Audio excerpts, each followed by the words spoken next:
दर्शक बंधु जेसिका जीवन नेबा परे एबे डॉल्फिन अवस्था अति सांघातिक। एबे एमिति अवस्था रे पड़ी रही डॉल्फिन जहाकू देखिले आपनकू दुख लागिबो।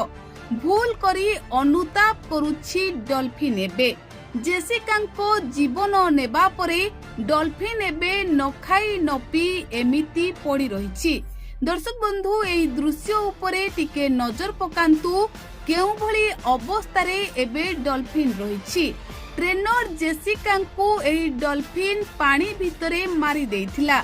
जेउ ट्रेनर एई डॉल्फिन को छोट बेलू पाली पोसी बड़ करथिले।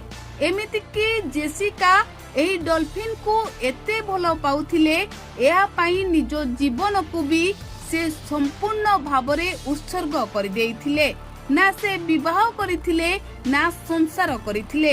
एई डॉल्फिन को से एते भलो पाउथिले जे प्रतिटी समय जेसिका एई डॉल्फिन सह ही बिताउथिले। किंतु शेषरे विश्वासघातक साजिला डॉल्फिन आउ हत्याकारी साजी नेइथिला पानी भितरे जेसिका जीवन। आउ जेसिका जीवन नेबा परे एबे अनुताप करुछि एही हत्याकारी डॉल्फिन। पानी भितरे मालिकों को मारी देबा परे एबे डॉल्फिन रो अवस्था अति सांघातिक। अनुताप और पश्चाताप रे एबे डॉल्फिन एपरी अवस्था रे पड़ी रही जहाको देखिबा को लोके आसुछंती। तेबे दर्शक बंधु एभली चर्चा एबे गणमाध्यम रे बा सामाजिक गणमाध्यम रे जोर धरिछि।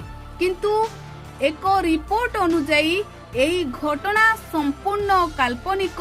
एही घटना रे कोनोसी सत्यासत्य नाही।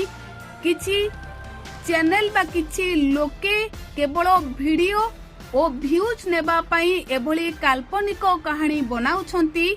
आपण एभली घटना को आदौ विश्वास करंतु नाही। जेसिका कि डॉल्फिन बा सेही पार्क रो नाम मध्य नाही। तेणु ए घटना संपूर्ण मिथ्या।